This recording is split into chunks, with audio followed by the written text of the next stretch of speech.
Good morning, everyone. I'm going to call to order this meeting of the Health, Environment, and Community Engagement Committee. We're meeting at a different time today. I am Cam Gordon. I'm chair of the committee, and I'm joined today by council members Lisa Bender, Andrew Johnson, and Elizabeth Glidden. We're a quorum of the committee, and we can conduct the committee's business. There are just two items on our agenda today. The first is a consent item authorizing an amendment to a contract with Next-Gen Healthcare Information Systems to allow electronic reporting of school-based clinic program immunization data to the Department of Health with no change to contract dates or amounts. Would anybody like to pull that off for discussion or more information? Seeing none, then I'm going to move that consent item. All those in favor, please say aye. Aye. Any opposed? That motion carries. Then our one discussion item is next, and that is the city's comments on Xcel's resource plan. And Brendan Slaughterbeck will make a presentation on that, and we can have some discussion. Good morning, Mr. Slaughterbeck. Good morning. Thank you, Mr. Chair, members of the committee. I know at least two of you have seen this presentation already, so I'm going to try to strike a balance between expediency and detail, but also please feel free to interrupt me if you have questions during the presentation. So Xcel Energy has submitted a 15-year resource plan.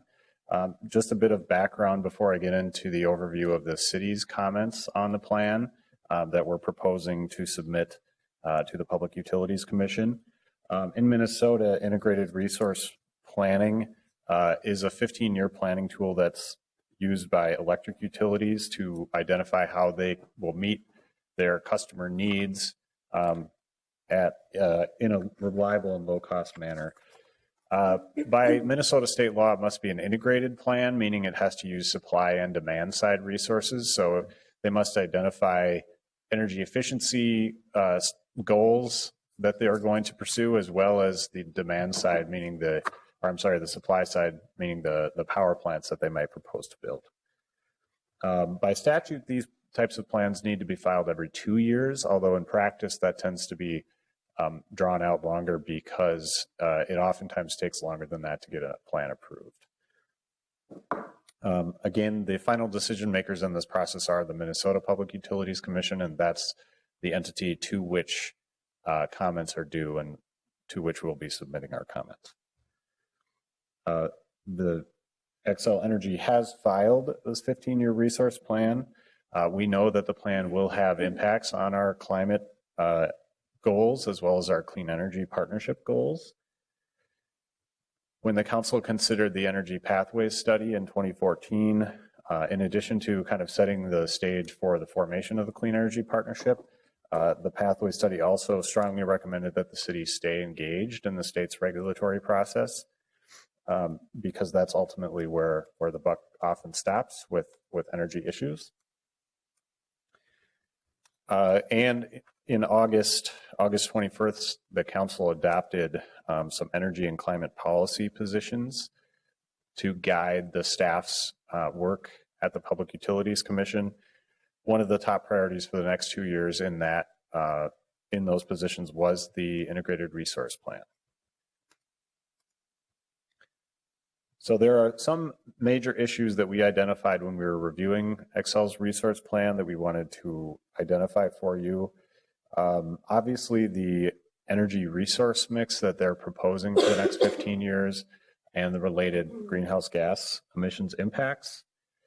The future of the units 1 and 2 at Sherburne County Generating Station, also known as SHERCO. Their goals for energy efficiency. And again, these are at the service territory level for Xcel Energy. Rate impacts, potential public health impacts.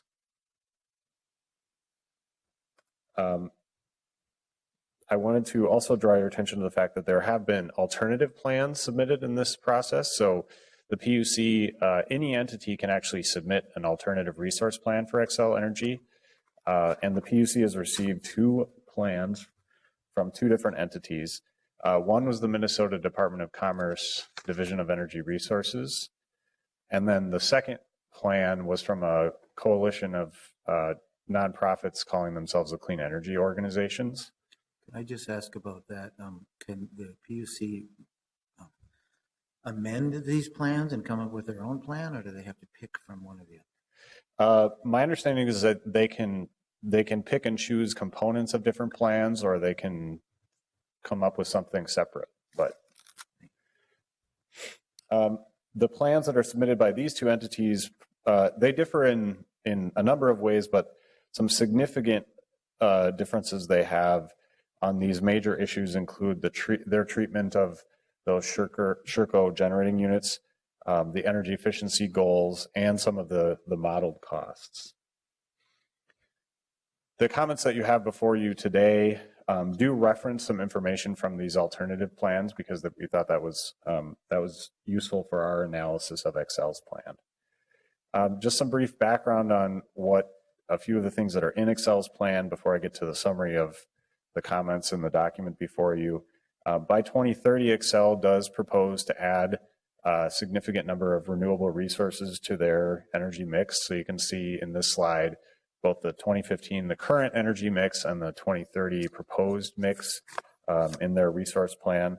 So they do plan to add a significant amount of wind and solar to their system by 2030. The state of Minnesota has, by state law, a set of energy efficiency goals for electric utilities, which are 1.5% annually. Xcel is proposing in this resource plan to keep that 1.5% goal for the first half of the planning period, and then actually reduce the energy savings goal for the second half of the planning period to 1.3%. And that's based on their analysis of the cost of doing energy efficiency over time. There wasn't a great deal of information about rate impacts in the current plan. Xcel has said to many of the commenters that they're going to be presenting more information on rate impacts of the plan over time. But you can see in this slide shows the incremental impact, so on a year-to-year basis, per kilowatt hour, the rate impacts of their proposed plan, but this is averaged over all customers in their service territory, so you can't really understand the different impacts to the residential versus commercial versus industrial classes. So our hope is that they'll be providing some more information on that. But this does show you that a lot of those rate impacts they're saying will happen in the later years of the plan, and the earlier years are very small impacts compared with their sort of base plan. By 2030, they are proposing, or they're showing in their model that greenhouse gas emissions would decline by over 40% from 2005 levels, and this is their emissions from their system as a whole. And that's the red line for their current plan that they propose. The blue line is basically their old plan, their last resource plan. So they've proposed a significantly different plan, significantly better plan in terms of greenhouse gas emissions from their previous version. The pollutants, criteria pollutants, so the pollutants that might affect public health, they're also showing a significant reduction by 2020. A lot of the improvements that they've made in terms of criteria pollutants, you can see happened between 2005 and the present date. There will still be some improvements, but a lot of their major improvements had already happened. So it's 80% by 2020, but from the present date, it's not a significant reduction in criteria pollutants. Now, just a brief summary of the key items that are in the comment document that's before you. We do stress in this document that we have entered this agreement with Xcel Energy, this Clean Energy Partnership Agreement. We want to pursue together with them state and our local goals for greenhouse gas emissions reduction and energy efficiency. We do explain at some length in the comments about some of the great energy savings potential we believe is available in the city. And we suggest finally that an energy efficiency goal below 1.5% is probably not appropriate. Some of the other organizations that have submitted comments on this look back at Xcel's performance in energy efficiency and see they consistently have overperformed their goals at a lower cost than what they estimated. So we're saying you shouldn't adopt anything below the state goal of 1.5%, and indeed something above that might be appropriate. We recognize that the resource plan that they've laid out here is good in terms of carbon emissions. It will actually significantly help us reach our climate action goals by 2025. However, a number of the other commenters showed scenarios, including different treatment of those SureCo units that would have an even greater and quicker impact on emissions reduction at a cost that's very, very similar to what Xcel has proposed. So while our comments, we don't have the technical capability to run the computer models that these other commenters do, we're saying the results of those models show that alternative scenarios that have even quicker carbon reductions are very cost effective compared to Xcel's plan. And so there may be, we're encouraging the PUC to look at those scenarios, and if those are just as good, you should adopt a quicker carbon reduction than Xcel's proposed plan. The current plan that they've submitted shows the SureCo units 1 and 2, the older units, continuing to operate throughout the 15-year planning period. They're basically proposing to sort of ramp those down over time. And other plans like the Clean Energy Organizations Plan and the Department of Commerce Plan have different shutdown dates. So the Commerce Department shows repowering one of the units in 2025. The Clean Energy Organizations show actually shutting down both of those units within the planning period. And our comments basically say, again, we don't have the technical capability to model these scenarios and come up with our own plan, but we believe that the time is ripe now for the commission to identify what the future of those 2 units will be in this current planning period. So don't wait another 2 years till the next resource plan to decide what we're going to do with these 2 units. It takes a long time to figure out how they're going to replace that capacity. So everybody who's a stakeholder to this process needs certainty about what's going to happen. And so we're suggesting that the commission take some action within this resource plan to identify what the future of those 2 old units are. And just for reference, those, the SureCo station is the largest greenhouse gas emitter in the state. It's also the largest emitter of soot pollution in the state. So this is a major decision and a huge piece of this plan. We have some comments that lay out that Xcel may be underestimating the desire of their customers for resources like distributed solar and community solar gardens. If the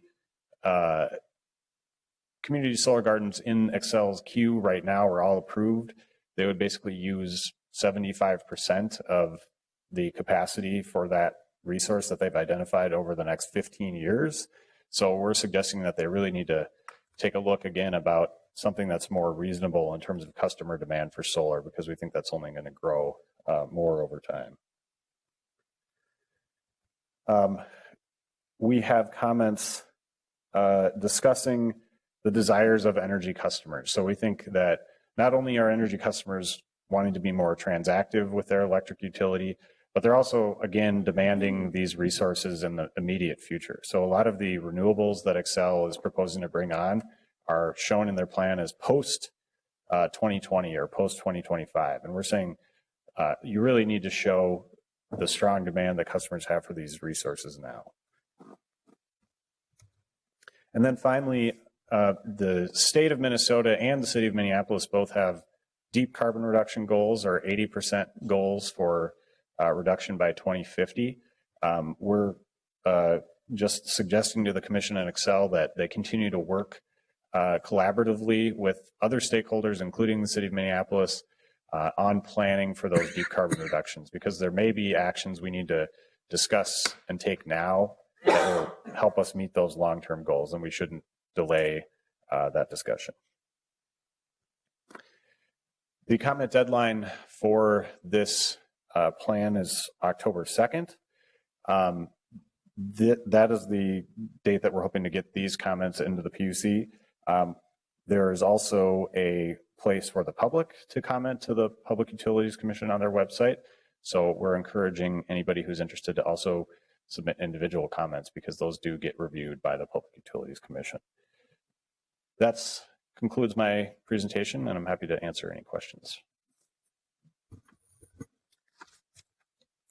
I have a few questions and maybe ideas, but is the Clean Energy Partnership mentioned at all in the resource plan? Chair Gordon, it is mentioned by Xcel in their resource plan that they submitted. It's kind of a recognition that this is an initiative that Xcel is undertaking with the City of Minneapolis. I think we, in our comments, try to leverage that a little bit further and say, this is a new kind of initiative, and it shows that we can tap a lot of this energy savings potential, especially that we haven't been able to tap before, working separately. And that's a reason we kind of put that under the box of why they should adopt a higher energy savings goal. Say, we've got all sorts of untapped potential that we can help you leverage. I saw that and I appreciated that. And generally, I really appreciate the comments and the themes in all of them. I do have an issue maybe with the tone or the emphasis of some of them.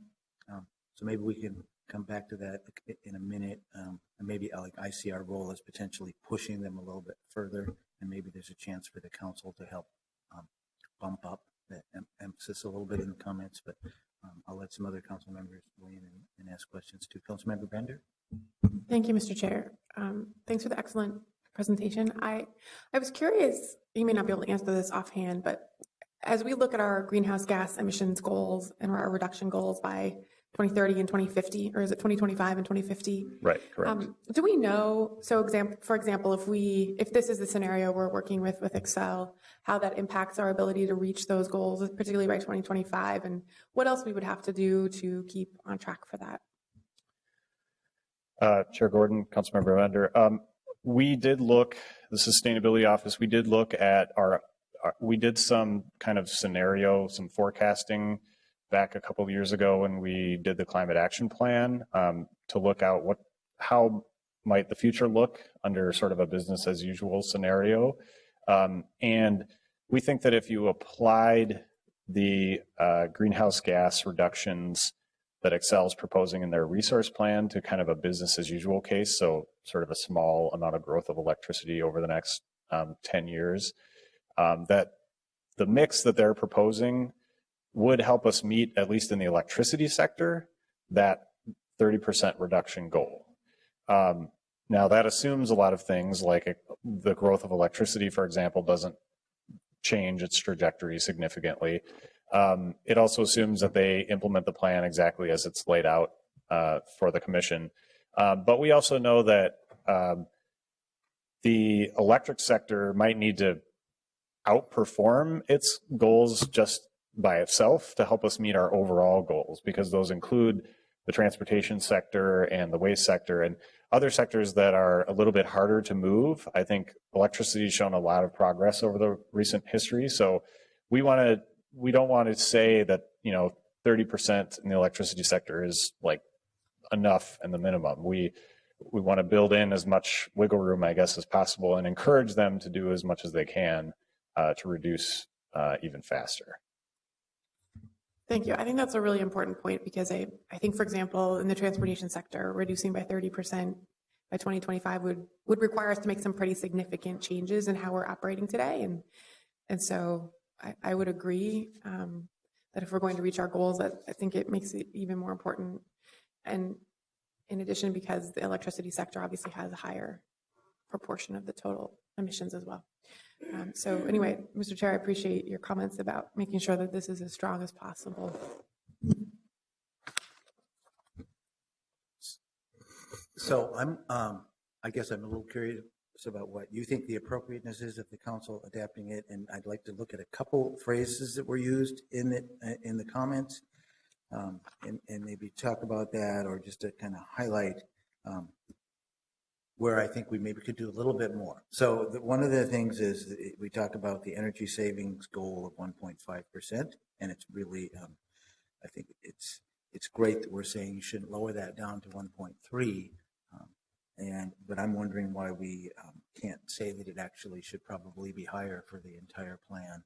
I know that we talk about it a little bit like it could be the floor, and we think the program that is at least 1.5% annually for the entire planning period. And I think we could suggest it could even be increased. So it at least does that. But that was what I was looking at and saying, well, instead of going down after we've done a 1.5 efficiency, maybe we should consider going up, over that. And saying it at least does do that, but we could challenge them to think about that we actually believe it should be increased over time. At least I think the council and the people in Minneapolis would generally say, of course, we have to increase efficiency if we're going to really meet our goals, and we have to constantly be doing that over time. So that's one of my comments on your comments. Do you think we could adapt, we could modify slightly to do that? Mr. Chair, I just want to draw your attention. I think, well, at the bottom of page 2, we do sort of explore this idea that at the bottom of page 2, I guess at the top of page 3 as well.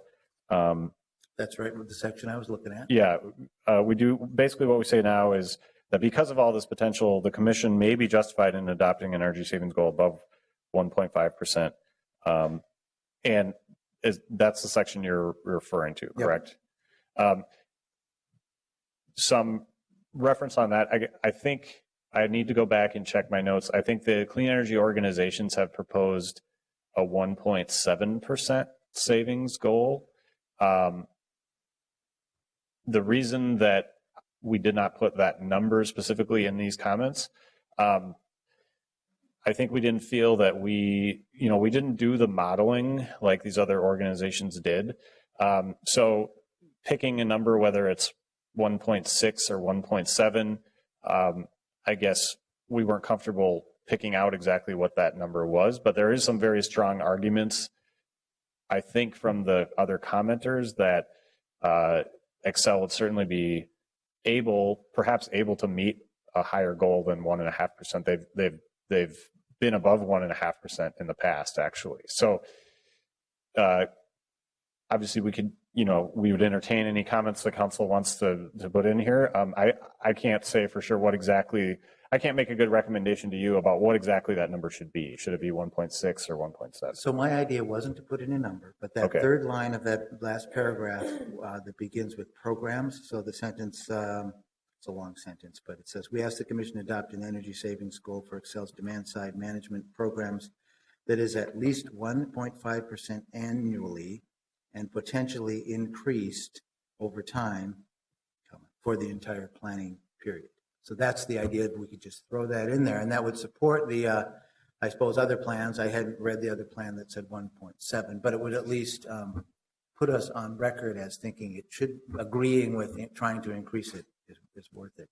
And I could potentially send you some of these ideas too, and we could look at it for later. So I'm not sure if I even want to amend these here, but let me put that one in a placeholder and then go on to number 2, the second group of comments, which is on page 3. And there's a couple times in that section where we talk about levels at or below those in the preferred plan. And my question was, couldn't we just, in some of those instances, say that we want future carbon intensity levels below those in the preferred plan somehow? Because at or below just sounded like we're not pushing far enough. But so can you tell me if I'm way off base in a nice way? No, I don't think that would be off base. I think the reason to use the language "at" was simply to recognize that the plan, is a significant improvement from previous plans, and that if Xcel was able to achieve what they've laid out in the plan, that it would technically bring the electricity sector into compliance with our goals. But I think cutting out the "at" and just using the "below" would be fine as well. It would make it a little bit stronger, and there's a couple places where we do that. I also, and I think we've talked about this before, so my third issue is I'd like to come out more strongly about the coal burning plants in the Sherco. And there's I don't know if you have the document in front of you, but there's one paragraph in that section where we mention it, and we say the city is also encouraged by the results from the scenarios. And I wonder if we could go on record as somehow being more than encouraged by the scenarios, but we favor. I mean, I don't know how to change that wording. And there's a couple places where we mention the Sherco plant. So there's that sentence, and then in section 3 at the top of page 4, we talk about how we want them to come up with a definite decision about the last sentence, I guess, repowering or retirement. And I think I'd like to just ask them to come up with a decision about when to identify a date for retirement.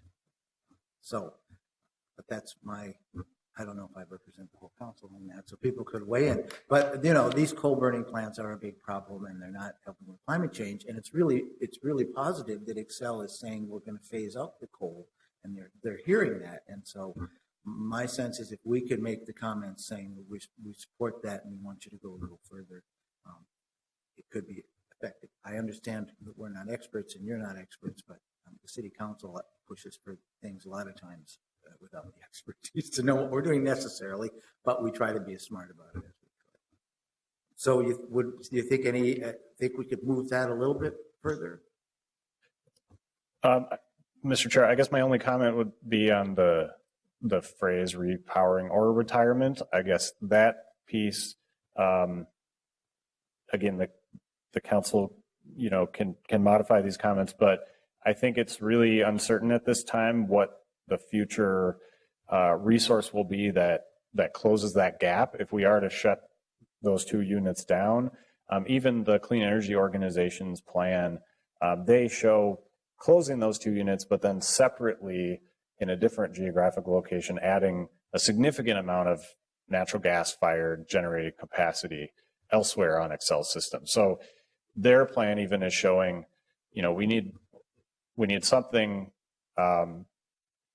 and probably fossil related to fill part of that gap at least. So I guess that I just wanted to make you aware that just saying retirement sort of might limit the options for what you could do, because they could also actually put natural gas into that facility as an alternative. So that's why we say repowering or retirement. I appreciate that. I suppose we could explicitly say with natural gas, but maybe we could just leave it alone. And then I've got, I think, just a couple more questions. There's the last paragraph of section 4 there. This is the new section where we're talking about the demand for solar energy. And I just wanted something a little more strident and carefully consider the impacts of more significant growth. I think they'll probably get the idea of what we're saying with that, but I think that the city is probably more enthusiastically supporting and wants to push Xcel to allowing all the solar potential that we have, and there's this demand, and so I don't actually have a different way to say carefully considered, but we council a lot of times looked at these words and tries to think about it. I think we want this resource plan. I think should really be pushing hard to get more solar and more wind, and there's definitely potential for significant growth in the solar end. So let's maybe we can put our heads together and think about how we could encourage that, because I think the trends in the customer demand are really great for this. But it's a little bit piddly, to carefully consider or strongly we would strongly encourage them to explore. I mean, I don't know how we'd say that and make it a little bit bigger emphasis. you have any feedback on that idea? No, I think, I guess, Mr. Chair, the only feedback, and this is sort of a communication I bring, I guess, from Xcel's side, is that they have kind of a large tranche of solar, so to speak, that they've said between now and 2030, we expect this much solar to be on our system. And they've kind of said this much is utility scale and this much is distributed or either rooftop or and community gardens. So their response might be, well, we'll just move a little bit more into that customer driven side. But we still think that might actually change the resource plan, and that if they think customers are driving more of this uptake, that we want to show through this resource plan that the market is there for those things. So that's my only feedback. But I think modifying this language could be, we could work on that. Does the clean energy groups, do they call for more large solar on the community side, or they don't care where it's coming from? I actually have a slide on Thank that, Mr. Chair. So the column on the left side of the screen under Clean Energy Plan, the Clean Energy Plan is what those organizations call their plan.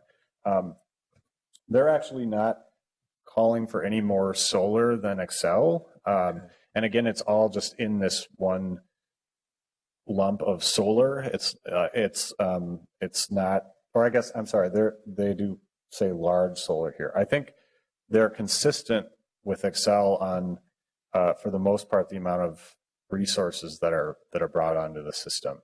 I don't think one of their major points was distinguishing between those two things. Then my last question, I think, if you could go back to the graph we saw about greenhouse gas emissions and the